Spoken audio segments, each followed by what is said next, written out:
Indo-British Advanced Pain Clinic, Noppimayam Surgery Duram. For appointments 91555563. నమస్కారం, welcome to I dream ధర్మ మార్గం with Vijitha కార్యక్రమానికి స్వాగతం.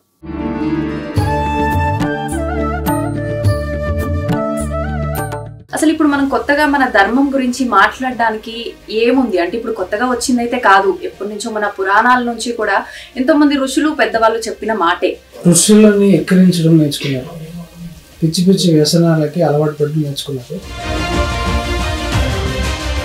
ఇప్పుడు మన ధర్మం మనకు కనిపించకుండా పోయిందా, మన ధర్మాన్ని మనం పాటించట్లేదు కాబట్టి ఎక్కువగా వినిపిస్తుంది అంటారా? మీరేం చెప్తారు దాని గురించి? ఒక పిచ్చితనాన్ని గ్రేట్గా ఫీల్ అయ్యి దాన్ని పొగిడిచి దానికి అవార్డులు ఇచ్చే రేంజ్కి వస్తున్నారు. మంచి వాళ్ళను మించి దొంగ గురువులు, దొంగ బాబాలు అనొచ్చో లేదో కానీ వాళ్ళు ఎక్కువగా పుట్టుకొచ్చారు. విశ్వమంతా మీరు ఎక్స్పాండ్ అవ్వాలి అనేది జరుగుతుంది ప్రాసెస్. అది అదొక న్యాచురల్ ప్రాసెస్. అదేదో లిబరేషన్ అనేది ఒక గురువు ఐడియా కాదు. ఏదో దాన్ని ఇన్స్టాల్మెంట్ లో అడ్రస్ చేస్తారు, ఒకేసారి అడ్రస్ చేద్దాం రండి. అదే స్పిరిచువాలిటీ. భగవంతుడు ఉన్నాడని నమ్ముదాం, అంటే లేడు అని నమ్మే వాళ్ళకు లేడు అని, ఉన్నాడు అని నమ్మే వాళ్ళకు ఉన్నాడని నమ్మకూడదు. నేను నమ్ముతున్నా ఇప్పుడు భగవంతుడు ఉన్నాడు. తెలియదు అనేది నమ్మాలి. మనకు తెలియదు అనే స్థితికి మనకు వస్తే ఇట్స్ వెరీ బ్యూటిఫుల్. ఇవన్నీ చేయడం ఎందుకు అంటే, ఇవన్నీ చేస్తే మోక్షం పొందుతారంటారు. అసలు ఎందుకు పొందాలి మోక్షాన్ని? సాధన చేసే ముందు మీరు ఒక దీపం ఉండాలి. మైక్రో కాజ్ వాళ్ళన్నిటినీ కలిపి అర్థం చేసుకుని మనకి సజెస్ట్ చేశారు. అదే ప్రస్తుత సమాజంలో సనాతన ధర్మం యొక్క మాట అనేది ఎక్కువగా వినిపిస్తోంది. అసలు మన ధర్మం గురించి ఇప్పుడు కొత్తగా మనం మాట్లాడడానికి ఏముంది? ఒకప్పటి కాలంలో పురాణాల నుంచి కూడా మన ధర్మం గురించి ఎంతో మంది ఋషులు పెద్దవాళ్ళు మాట్లాడుతూనే ఉన్నారు, మనందరం కూడా ఆచరిస్తూనే ఉన్నాం. మరి ఇప్పుడు కొత్తగా మాట్లాడుతున్నాము అంటే మన సనాతన ధర్మం ఎటువైపు వెళ్ళింది ఏంటి, ఇలాంటి మంచి మంచి విషయాలు మాట్లాడడం కోసం ప్రస్తుతం మనతో పాటు ఉన్నారు జాతీయవాది అని చెప్పొచ్చు. ఆయన ఒక వీడియో అప్లోడ్ చేశారు అని అంటే, ఆయన ఒక మాట మాట్లాడారు అని అంటే ఆ మాట ప్రతి ఒక్కరిని ఆలోచింపచేసేలా ఉంటుంది. ఆయన ఎవరో కాదండి, మన స్పెషల్ గెస్ట్ స్ట్రింగ్ వినోద్ గారు. ఇప్పుడు వారితో మాట్లాడి మరిన్ని విషయాలు తెలుసుకునే ప్రయత్నం చేద్దాం. నమస్కారం అండి. నమస్కారం. Thank you so much for inviting me to I dream. Thank you. పిలవగానే మీరు కూడా మా కోసం కొంచెం సమయం కేటాయించి వచ్చినందుకు థ్యాంక్ యూ అండి. Thank you very much. Vinod గారు, సనాతన ధర్మం అనే ఒక పదం అయితే ప్రస్తుతం మనకు ఎక్కువగా వినిపిస్తోంది. అసలు ఇప్పుడు మనం కొత్తగా మన ధర్మం గురించి మాట్లాడడానికి ఏముంది అంటే, ఇప్పుడు కొత్తగా వచ్చిందైతే కాదు, ఎప్పటి నుంచో మన పురాణాల నుంచి కూడా ఎంతో మంది ఋషులు పెద్దవాళ్ళు చెప్పిన మాటే. అంటే ఇప్పుడు మన ధర్మం మనకు కనిపించకుండా పోయిందా, మన ధర్మాన్ని మనం పాటించట్లేదు కాబట్టి ఎక్కువగా వినిపిస్తుంది అంటారా? మీరేం చెప్తారు దాని గురించి?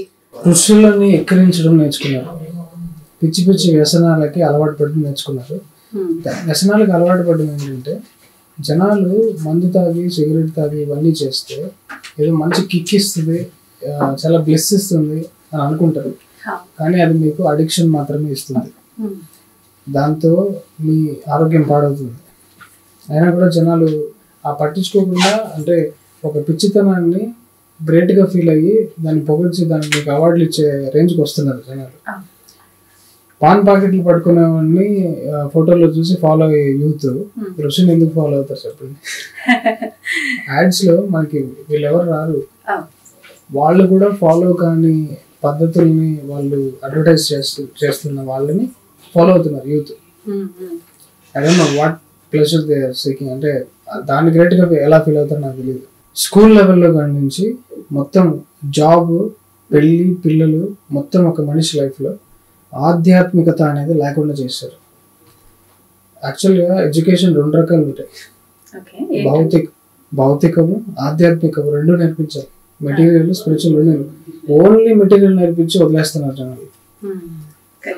వస్తు సేకరణ, శరీర పోషణ, ఇది తప్ప ఏం జరగట్లేదు, ఏం తెలియదు మనిషికి. దాంట్లోనే జనాలంతా సొసైటీలుగా ఫామ్ చేసుకుని బతికేస్తూ వెళ్ళిపోతున్నారు. ప్లస్ జనాల వరకు టైం లేకుండా చేసేసారు. సో ఒక సొసైటీ అనే మెకానిక్స్ లో పడిపోతున్నాడు అనమాట మనిషి. దాని నుంచి బయటికి రావడాన్ని లిబరేషన్ అంటున్నారు యాక్చువల్గా. దాని నుంచి సొసైటీ నుంచి బయటపడితే తర్వాత శరీరం నుంచి ఎలా బయటపడాలి అనేది నేర్చుకుంటారు. ఈ పద్ధతులని గురుకులాల్లో ఒకప్పుడు చెప్పేవాళ్ళు, గురుకులాలన్నీ నాశనం చేశారు. ఇప్పుడు ఆ ఎడ్యుకేషన్ స్కూల్స్ వచ్చాయి, ఇంకా మొత్తం అధర్మమే ఉంటుంది కానీ నీకు ధర్మం ఎక్కడ నిలబడుతుంది. ఏదో ఇట్లాంటి సద్గురువు ఇట్లాంటి వాళ్ళు శ్రీ శ్రీ రవిశంకర్, బాబా రామదేవ్ మన గురువులు కష్టపడి ఇట్లాంటివన్నీ యూత్ అన్నిటిని బానిస ఈ అలవాట్ల నుంచి బయటపడేసి వేరే మార్గం, యోగా మార్గం, ముక్తి మార్గం చూపిస్తే వాళ్ళని ఎదవలం చేస్తారు జనాలు. అలా ఉంది మన పరిస్థితి. అయితే ఇప్పుడు మీరు అన్నట్టుగా చూసుకుంటే గురువులు ఉన్నారు, కానీ మంచి వాళ్ళను మించి దొంగ గురువులు, దొంగ బాబాలు అనొచ్చో లేదో కానీ వాళ్ళు ఎక్కువగా పుట్టుకొచ్చారు. అటువంటి వారు ఉన్న ఈ ప్రస్తుత సమయంలో అంటే ఎవరికి తోచింది వాళ్ళు మాట్లాడుతున్నారు. నిజంగా అసలు కరెక్ట్ ఏది రాంగ్ అనేది కూడా డెసిషన్ తీసుకోలేని పరిస్థితుల్లో కూడా ప్రజలు ఉండిపోతున్నారు కదండి. దాని గురించి మీరేం చెప్తారు? ఇప్పుడు అడ్వర్టైజ్మెంట్స్ ని ఫాలో అవ్వకండి. ఫస్ట్ మన సనాతన ధర్మం చెప్పింది, వాళ్ళు చెప్పింది పక్కన పెట్టింది. న్యాచురల్ గా ఒక మనిషి ఏం చేయాలనుకుంటున్నాడు అనేది సద్గురు గారు చాలా క్లియర్ గా చెప్పారు.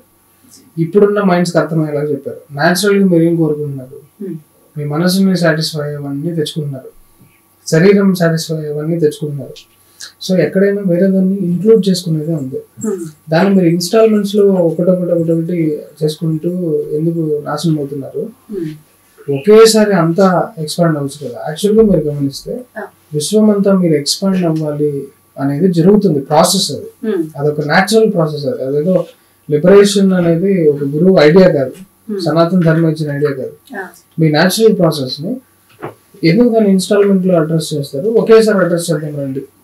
అదే స్పిరిచువాలిటీ, అదే సాధన. దాని ద్వారా మీరు ఏం తెలుసుకుంటారు? Resolution, ultimate realisation. మీరు ఆ బ్రహ్మాండంలోకి మీరు ఏకమైపోయిన తర్వాత ఇంకా మీకు ఇట్లాంటివన్నీ ఏం అనిపించదు. అంతా నేను I'm the mother to the universe అనే రేంజ్ కి ఎక్స్పీరియన్స్ వచ్చిన తర్వాత నీ క్వశ్చన్లు అంతరించిపోతాయి, నీ క్లారిటీ వస్తుంది, నీకు ఏం చేయాలో తెలుస్తుంది. మీకు అలాంటి దరిదాపుల్లో కూడా వెళ్ళకుండా చేసేస్తుంది అన్నమాట సొసైటీ. సొసైటీకి ఇంటెలిజెంట్ పీపుల్ అవసరం లేదు. నువ్వు ఎంత డంబుగా ఉంటే సొసైటీ అంత బాగా రన్ అవుతుంది. నిన్ను ఇంటెలిజెంట్ చేయాల్సిన ఎవరైనా వస్తే వాళ్ళని విషయం పెట్టి చంపేస్తారు. ఆదిశంకరాచార్యులు వారిని, బోధి ధర్మాన్ని, ఇప్పుడు సద్గురు మీద అటాక్స్, ఇలాంటి కంప్లీట్ ఆపోజిట్ మిస్ఫిట్ అనమాట. నా మీద ఎంతమంది ట్రోల్ చేస్తూ బతుకుతున్నారు. అయితే అసలు ఇప్పుడు స్పిరిచువల్ గా మనం ఉండాలి అంటే భగవంతుడిని పట్టుకోవాల్సిందే. అసలు ఏంటి భగవంతుడు అంటే ఏంటండి? సృష్టికర్త వేరు, దేవుడు వేరు, భగవంతుడు ప్రతి ఒక్కటి. ఇప్పుడు మన లోపలే ఉన్న దైవాన్ని తెలుసుకోవడం అనేది జరగాలి. ఫస్ట్ బయట ఉన్న దాన్ని, దైవాన్ని, విగ్రహాన్ని పెట్టుకుని ఇవన్నీ మెథడ్స్. ఇవి బాహ్యంలో ఉన్న మెథడ్స్ ని దాన్ని హెల్ప్ తీసుకుని లోపల ఉన్న దేవుణ్ణి రియలైజ్ అవుతారు. అల్టిమేట్లీ అంతా ఒకటే. దాన్ని రియలైజ్ అవ్వడానికి ఉన్న పద్ధతులు వేరే. దాంట్లో వచ్చినవి ఇవన్నీ భగవంతుడు, దేవుడు. కాకపోతే మూఢనమ్మకాలని మనం పక్కన పెట్టాలి, చాలా జాగ్రత్తగా ఉండాలి. ఇందులోనే మీకు దొంగ గురువులు, దొంగ బాబాలు వీళ్ళందరూ వస్తారు. దొంగని మనం ఎట్లా ఐడెంటిఫై చేయాలి? వాడు చెప్పే మాటలు వాడికి పనిచేస్తుందా లేదా ఫస్ట్ చూడండి. అనవసరంగా వీళ్ళు వెళ్ళి ఒక 2-3 మాటలు చెప్పంగానే బాబు గారు అని దాసోహం అయిపోతారు కదా.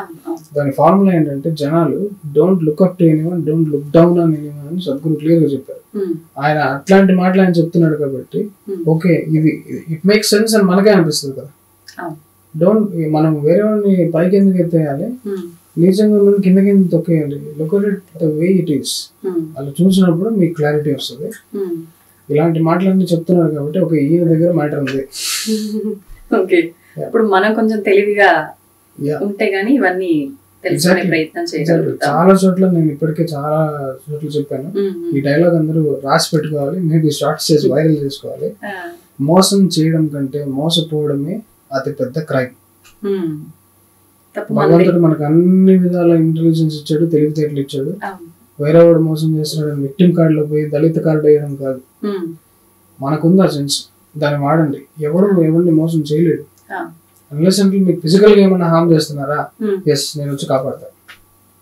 అదర్వైజ్ నీ మైండే కదా రకరకాల వ్యసనాలకి నువ్వు మాట ఇచ్చేసి ఇరుక్కుపోయి మోసపోతున్నావు. భగవంతుడు ఉన్నాడు అంటే ఏం చెప్తారు మీరు?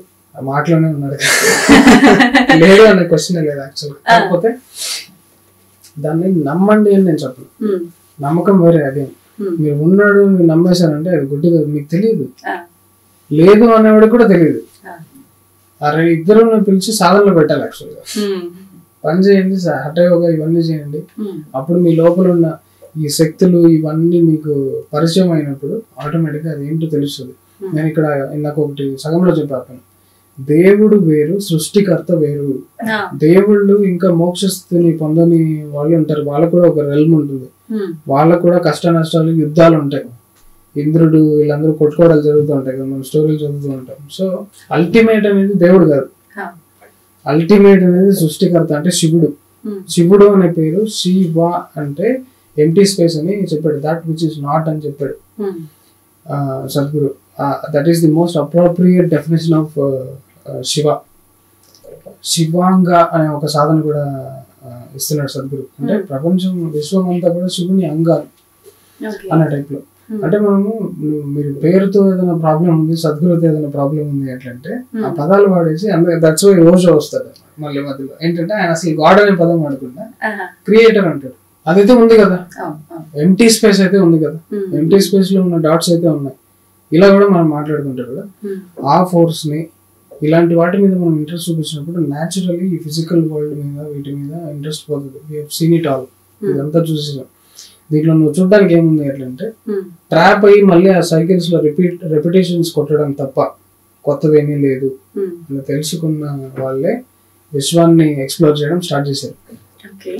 దాన్ని ఎక్కడ దాకా ఎక్స్ప్లోర్ చేశారు ఇంకా మనం కొత్తగా చెప్పక్కర్లేదు, మీకు తెలుసు. మన మొత్తం అన్ని సౌర కుటుంబం యొక్క ప్లాట్ మన వాళ్ళకి ఒక్కొక్కరు తెలుసు, టెలిస్కోప్ లేకుండా తెలుసు.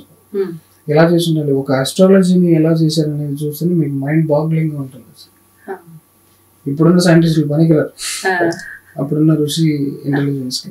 ఇప్పుడు మనం ఏదైతే కనిపెట్టామనుకుంటున్నామో, ఏదైతే సైన్స్ అనుకుంటున్నామో, మీరు చెప్పినట్టుగా ఒకప్పుడు ఇవన్నీ కూడా మన ఋషులు పెద్దవాళ్ళని ఆల్రెడీ చెప్పేశారు.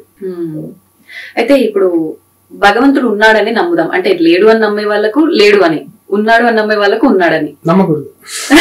నేను నమ్ముతున్నా ఇప్పుడు భగవంతుడు ఉన్నాడు. తెలియదు అనేది నమ్మాలి. మనకు తెలియదు అనే స్థితికి మనకు వస్తే ఇట్స్ వెరీ బ్యూటిఫుల్ స్టేట్. నీకు తెలియదు అని ఒప్పుకుంటే ఇంటెలిజెన్స్ ఆటోమేటిక్ గా అనీజీగా ఫీల్ అవుతుంది, నేను తెలుసుకోవాలి అని స్టార్ట్ చేస్తుంది. ఏదో ఒకటి నమ్మేశారు అనుకోండి, ఆల్రెడీ తెలిసినట్లని చెప్పి ఇంక ఎక్స్ప్లోర్ కూడా చేయరు. అది చాలా డేంజర్. ఆ స్థితిలో చాలా మంది ఉన్నారు. ఇప్పుడు చాలా మంది భక్తులు కూడా అంధభక్తులుగా ఉన్నారు, మూఢభక్తులుగా ఉన్నారు, ఎక్స్ప్లోర్ చేయరు. ఎవరికి తెలియదు దేవుడి గురించి. ఓకే మళ్ళీ చెప్పారు ఒక ఏనుగు మొక్కుంది నేను అన్నప్పుడు వినాయకుడు అట్రిబ్యూట్స్ చదువుతారు, ఆ వినాయకుడిని పెడితే ఏమి జరుగుతుంది నాకు, దానివల్ల నేను ఏం వాడుకోవాలి. Again materialistic. కామ్య పరంగా మీరు దేవుణ్ణి వాడుకుంటే అది క్షుద్రం అవుతుంది. దేవుడు ఎందుకు వాడతాడు, ఇప్పుడు పలానా కర్మలు బట్టి మనిషికి కష్ట నష్టాలు వస్తూ ఉంటాయి. దాన్ని నువ్వు క్లీన్ చేసుకోవడానికి గ్రహాల స్థితులు మారుస్తావా? ఎంత చండాలంగా ఉంటుంది. ఆ గ్రహం నీకు కష్టం ఇస్తుందంటే నువ్వు ఏదో జన్మలో తేడా డిసార్డర్ క్రియేట్ చేసి ఉంటావు. యా దట్స్ వాట్ చేస్తున్నారు. సో నేనేం చేస్తానంటే నా ఎక్స్పీరియన్స్ చెప్తాను. నేను హఠయోగా స్టార్ట్ చేసినప్పటి నుంచి సద్గురు తప్ప నేను ఏది చేయలేదు. సద్గురు ఇచ్చిన సాధనలు శాంభవి మహాముద్ర, శక్తి చలన క్రియ అండ్ హఠయోగా ఇవన్నీ చేస్తున్నప్పటి నుంచి నాకు ఆస్ట్రాలజర్స్ చెప్తుంది ఇది జరగట్లే. నాకు క్లియర్ మ్యాప్ ఒకటి ఇచ్చారు, వాళ్ళు చెప్తుంది ఐదర్ ముందే జరిగిపోయి ఉంటుంది లేకపోతే ఫ్యూచర్ లో అనేది ఇది అవుతుంది అని చెప్పేది అసలు జరగట్లేదు. బికాస్ ఇప్పుడు మనకి కాన్షియస్నెస్ అనేది ఒక రెస్పాన్స్ అనేది మనం నేర్చుకున్న తర్వాత మొత్తం మన పరిసరాలు కూడా దాని అనుగుణంగా బిహేవ్ చేస్తాయి. దాని అది యాక్చువల్గా సైన్స్ అంటే ఏంటంటే ఇప్పుడు చిన్నప్పుడు ఈ సెన్సెస్ అన్ని మనకు ఉండేవి. మనం నిద్రపోతూ ఉన్నప్పుడు ఎక్కడో లోపల గదిలో ఉన్నప్పుడు బయట తలుపు తడుతున్న మనిషి కూడా మనకి వీడు వచ్చేదాన్ని సెన్స్ అయిపోతుంది. ఆ తర్వాత తలుపు కొడితే ఎగ్జాక్ట్లీ వాడే ఉంటాడు. ఇట్లాంటి సిచ్యువేషన్స్ జరిగాయి. ఇలాంటి వాటిని మనం కొంచెం డీప్ గా ఎక్స్ప్లోర్ చేసుకుంటూ పోతే ఇలా కళ్ళు మూసుకుంటే రేపు ఏం జరుగుతుందో చెప్పచ్చు. మనిషి పుట్టిన తర్వాత హ్యూమన్ ఫామ్ లో ఉన్న ప్రతి ఒక్కడికి ఆ ఇంటెలిజెన్స్ ఉంటుంది. జస్ట్ దాన్ని అన్లాక్ చేస్తున్నావా లేదా, లేకపోతే నీకు ఉన్నదంతా తిని పడుకుంటున్నావా లేదా అనేదే మ్యాటర్. మన ఋషులు every nut and bolt in the existence ని మొత్తం చెప్పేశారు. వేదాలలో శాస్త్రాలలో material is available to all. Explore చేస్తే సృష్టి రహస్యాలు అన్ని తెలుసుకుని మీరు చాలా సుఖంగా బతకచ్చు. మిగతా వాళ్ళు గొర్రెలు బతుకుతున్న దానికంటే అతీతంగా బతకొచ్చు. సీరియస్లీ జనాలు ఏమాత్రం జంతు లక్షణాలకి అతీతంగా ఎవరు బతకట్లా, మరో జంతువులాగే బతుకుతున్నాడు. పుట్టడం, రీప్రొడ్యూస్ చేయడం, తిండి సంపాదించుకోవడం, శరీర పోషణ అయిపోతుంది. దానికోసం మనిషి పుట్టేది అంటారు సద్గురు. ఏమంటారు అసలు మనిషి పుట్టుక కారణం ఏంటి? మనిషి పుట్టింది ఒక ట్రాప్ అనమాట. యాక్చువల్గా ఆ మాయా అనే ట్రాప్ లో పుట్టిన వెంటనే మొత్తం తెలిసిపోతుందా? లేదు. సూర్యుడు చుట్టూ భూమి తిరిగేది కూడా ఇంకా డిబేట్ ఇప్పటికి. ఇదేంటిది ట్రాప్ కాకపోతే ఎందుకంత ట్రాప్ లో ఉన్నాడు మనిషి? దాని మీద క్లియర్ చేసుకోవాలి కదా. ఫస్ట్ స్టెప్ అంటాను అది. మనిషి ఎందుకు పుట్టాడు అని అడిగితే ఆ పర్పస్ మాయ నుంచి బయటికి రావడానికి. ఫస్ట్ మాయ నుంచి బయటికి వచ్చిన తర్వాత నీ లైఫ్ అనేది స్టార్ట్ అవుతుంది. యోగాస్థ కురు కర్మాని అన్నాడు కృష్ణుడు. First establish yourself in yoga and then do action. అది లేకుండా నువ్వు ఏం యాక్షన్ చేసినా వేస్ట్ అవుతుంది, ఇరుక్కుపోతావు కష్టాలు. దానికి మళ్ళీ మనకు వచ్చిన మాన్యువల్ కోడే భగవద్గీత, దాని నుంచి బయటికి రావడానికి. పుస్తక రూపంలో మనకు ఒక ఎగ్జాంపుల్ లాగా పురాణాలు అందించారు. ఆ రకంగా కూడా అందరికి అందే విధంగా. ఇప్పుడు అన్ని కరెక్ట్ అయ్యారు, అన్ని దాంట్లో కూడా వాళ్ళ ఇష్టానికి రాసుకుంటున్నారు. అంతే అంటారా? ఎందుకు వచ్చింది అంటే ఎక్కడొక్కడ ఏదో మూలం లేనిదే బయటికి రాదేమో అని నా ఉద్దేశం. ఏమంటారు మీరు? ఏ శాస్త్రంలో కూడా, ఏ సనాతన ధర్మంలో కూడా మాంసాన్ని ఆహారంగా రాయలేదు, రాయరు అంటాను నేను. It's impossible. బికాస్ మాంసం అనేది ఆహార పదార్థం కాదు అసలు. దాన్ని అసలు ఋషి అనేవాడు రాసి ఉండడు. రాసి ఉంటే వాడు ఋషి కాడు. Take it for granted. Because మాంసం అంత కక్కుర్తి, అంత అవసరం. ఋషి స్థితిలోకి పొందిన తర్వాత అతి బల గురించి మాట్లాడిన ఋషి గాలిని ఆహారంగా స్వీకరించే ఆప్షన్ ఉన్నప్పుడు వేరే దాన్ని చంపి తినాల్సిన అవసరం ఏంటి? It's unnecessary, it's not needed. రాముడు pure vegetarian. I go against anybody who on stage ఆడు ఎంత జ్ఞానం ఉన్నా కూడా అన్ని వీ కెన్. అంటే వాల్మీకి ఎలా రాసింటాడంటే అదేంటంటే సంస్కృతంలో పదాలకు ఎలా ఉంటుందంటే ఒక పండులో ఉన్న లేయర్స్, డిఫరెంట్ లేయర్స్ లో ఆ పైన ఉన్నదాన్ని స్కిన్ అనటము, దాని లోపల ఉన్నదాన్ని గుజ్జు అనటము, దాన్ని సీడ్ అనటము, ఇలా ఉండొచ్చు డిస్క్రిప్షన్. దాంట్లో ఉన్న మాంసం అన్నిటికీ ఒకటే మీనింగ్ ఉంటుంది. అది ఎలా ఉంటుందంటే it's science of the existence కదా సంస్కృట్ అనేది. దానికి మాంస అంటే ఇట్ అప్లైస్ టు ఆల్. పండులో ఉన్న మాంసం అవ్వచ్చు, ఇందులో ఉన్న మాంసం అవ్వచ్చు. రాముడు పళ్ళు తినవచ్చు, దాంట్లో ఉన్న మాంసం వండవచ్చు. కానీ పండులో ఉన్నదాన్ని మాంసం అని అది ఎక్కడ ఉంది? ఇప్పుడు మీరు సైన్స్ అనే దాంట్లో అన్నిటికీ డిస్క్రిప్షన్ నేమ్, క్వాలిటీ ఒకటే ఉంటుంది. ఫ్లెష్ అనేది రాస్తే ఫ్రూట్ లో ఉన్నదాన్ని కూడా ఫ్లెష్ అనొచ్చు. ఫ్రూట్ అంటే ఫ్రూట్ కూడా యాజ్ పర్ డిజైన్ దానికి స్కిన్ ఉంటుంది, దాని లోపల మజిల్ ఉంటుంది, దాని లోపల స్కెలిటన్ ఉంటుంది. సో అప్పట్లో రాసిన మన ఋషులు ప్యూర్ సైంటిస్ట్ అలా రాసి ఉండొచ్చు. సేమ్ థింగ్ మన అమ్మాయిలతో అక్రమ సంబంధాలు, వాటన్నిటిని కూడా తప్పు అర్థాలు అవి. యాక్చువల్ గా అట్లాంటి పనులు ఎవరు చేసి ఉంటారు. ది ఒరిజినల్ రిటర్న్ స్క్రిప్చర్ మనం తీసుకుంటే అవి ఉండవు. ఒరిజినల్ లేకుండా మిగిలిన వాళ్ళకి కావాల్సింది అంటే ఇప్పుడు ఎప్పుడు నిజం మాట్లాడేవాడు, ఎప్పుడు ధర్మం మాట్లాడేవాడు, పద్ధతిగా ఉన్నాడు ఒకరిని చూపించిన దొరకడు. అప్పుడు వాళ్ళ బ్యాచ్ ఇన్సెక్యూర్ ఫీల్ అవుతారు కదా. వాళ్ళంతా కలిసి రాముడిని ఎదవం చేసేస్తే వాళ్ళంతా బాగా హ్యాపీగా ఉండొచ్చు కదా. అలా వచ్చిన తప్పులు అనమాట. రాముడు కూడా ఇది చేసాడంట, సో వాడు హ్యాపీగా వాడి నాన్ వెజ్ తినడం అట్లంటే నీకున్న కంపల్షన్ సాటిస్ఫై చేసుకోవటం. దానికి నువ్వు బయట యుద్ధం చేయాలంటే నేను చేయాలి కదా అని నువ్వు గొప్పలు చెప్పుకుని నువ్వు ఏమైనా చేసుకోవచ్చు. అది సమర్థించుకోవడానికి. ఇప్పుడు తాగుబోతున్న రోడ్లో ఎందుకు తాగుతున్నావు అని అడిగావంటే ఇంత పెద్ద ఫిలాసఫీ ఇస్తాడు. ఎందుకంటే నాకు నిజంగా సీరియస్లీ మా ఆఫీస్లో నేను మా ఎంప్లాయీస్ని సిగరెట్ తాగేటోళ్ళు నిర్దాక్షిణంగా వెళ్ళగొట్టేటాను. సిగరెట్ తాగుతూ నువ్వు కనిపించేటట్లుంటే నేను నిన్ను గెంటేయడం మాత్రమే కాకుండా వాళ్ళు కిక్ అవ్వడానికి కూడా రాశాను ఎస్ఓపి. జాగ్రత్తగా ఉండండి, బీవేర్ ఆఫ్ స్పైస్. వాళ్ళ ఫోటోలు తీసి ఒకటి వచ్చిందంటే మామూలుగా ఉండదు పరిస్థితి. ఇంత ఇంత క్రూరంగా నేను ఉండేవాళ్ళం అనమాట. లేదు అంటే ఒకడు వచ్చి నాకు ఏమన్నాడంటే, అన్న నాకు మానేద్దామని ఉందన్నా, కానీ మానేస్తే చెస్ట్ పెయిన్ వస్తుందన్న, సో డాక్టర్ తాగమన్నాడు అన్నాడు. ఏం చేస్తుంది చెప్పండి, అంత బ్యూటిఫుల్ ఎక్స్ప్లెనేషన్. నువ్వు రోడ్డు మీద అడుగు తినుకోరా అట్లని చెప్పి గెంటేసాను. నీలాంటి వాడు అడుగు తినమే కరెక్ట్. ఎంత ఎక్స్ప్లెయిన్, అది తాగితే కదా పాడవుతుంది, అది పాడే పదార్థం కదా. దానికి నువ్వు డాక్టర్ ఎగ్జాంపుల్ తీసుకుని నీ వ్యసనాన్ని ఫుల్ఫిల్ చేసుకుని ఎంజాయ్ చేసేది ఏంటది? రాత్రి పూట నిద్రపోకుండా కాపలా కాయని కుక్కకి నేను ఆహారం వేయను, అర్థం చేసుకోండి. కుక్క పని ఏంటంటే నువ్వు కాపలా కాయాలి, రాత్రిపూట నిద్ర పోకూడదు. As per design, as per నీ రెస్పాన్సిబిలిటీ ఇచ్చిన తర్వాత రాత్రిపూట నిద్రపోయిన కుక్కకి ఆహారం ఎందుకు వేస్తాను నేను? అది బాసు గెంటేసాను అతన్ని. అందుకనే నన్ను ఏదో చేశారు అనుకోండి, వేరే విషయం. కమింగ్ బ్యాక్ టు ధర్మ, నువ్వు ధర్మం వైపు నిలబడినప్పుడు నీ బాడీలో ఒక ఈజ్ ఉంటుంది, ఒక సుఖం ఉంటుంది. అధర్మం నీకు నువ్వే ఎవాల్యుయేట్ చేసుకోవచ్చు. దాన్ని ఏమంటారు, అంతరాత్మ అంటారు కదా. తప్పు చేసినప్పుడు అది నీకు అలారం బెల్స్ మోగుతుంది లోపల. దాన్ని గమనించి దాన్ని అనుసరించి దాన్ని పాటించడమే మన సనాతన ధర్మంలో నేర్పిన సాధనలు. ఇవన్నీ చేయడం ఎందుకు అంటే, ఇవన్నీ చేస్తే మోక్షం పొందుతారంటారు. అసలు ఎందుకు పొందాలి మోక్షాన్ని? ఇప్పుడు యాక్చువల్గా సౌర కుటుంబం ఎగ్జాంపుల్ తీసుకోవాలి.